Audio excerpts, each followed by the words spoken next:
ഏലിയ ഒന്നാം വെള്ളി. വിശുദ്ധ യോഹന്നാൻ എഴുതിയ സുവിശേഷം 11-ാം അധ്യായം. യേശു പുനരുത്ഥാനവും ജീവനും. ലാസറും അവൻ്റെ 2 സഹോദരന്മാരും യേശുവിൻ്റെ ഏറ്റവും അടുത്ത കുടുംബ സുഹൃത്തുക്കളായിരുന്നു. അവിചാരിതമായി രോഗം ബാധിച്ച് ലാസർ മരിച്ചുപോയി. അത് സംഭവിക്കാതിരിക്കാൻ സഹോദരിമാർ ആളെ അയച്ചെങ്കിലും ദൈവം മഹത്വപ്പെടണമെന്ന കാരണത്താൽ അത്രേ യേശു അവൻ്റെ മരണം വരെ കാത്തിരുന്നു. ഏക തുണയായ സഹോദരൻ്റെ മരണത്തിൽ ആരായാലും ആശ്വസിപ്പിക്കാനാകാതെ കഴിയുകയായിരുന്ന സഹോദരിമാർ യേശു വന്നു എന്ന വാർത്ത അറിഞ്ഞതോടെ ഏറെ ആശ്വാസവും സമാധാനവും അനുഭവിച്ചു. വീട്ടിലേക്ക് പ്രവേശിക്കാതെ ഗ്രാമത്തിന് വെളിയിൽ തന്നെ നിന്ന് യേശുവിനെ തേടി പാരമ്പര്യങ്ങളെല്ലാം ലംഘിച്ച് ആ സഹോദരിമാർ അവനെ തേടി ഓടിച്ചെല്ലുന്നു. അത്രയേറെ അവൻ്റെ സാമീപ്യം അവർ കൊതിച്ചിരുന്നു.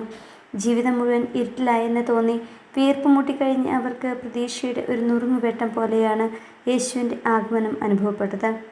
അവർ ഒരടി മുന്നോട്ട് വെച്ചപ്പോൾ അസംഭ്യമായത് നടത്തിക്കൊടുക്കുവാൻ യേശു മുന്നോട്ട് വന്നു. മരിച്ചു 4 നാൾ കഴിഞ്ഞവനെ ആര്യോഹത്തോടെ അവർക്ക് തിരികെ നൽകി. ജീവൻ്റെയും മരണത്തിൻ്റെയും അതിനാഥനാണ് താനെന്നതിൻ്റെ ഒരു വിളംബരമായിരുന്നു അത്. ഒപ്പം നമുക്ക് ഓരോരുത്തർക്കും മരണശേഷം ഒരു പുനരുത്ഥാനമുണ്ടെന്നതിൻ്റെ തെളിവോട് കൂടിയ പ്രതീക്ഷയും.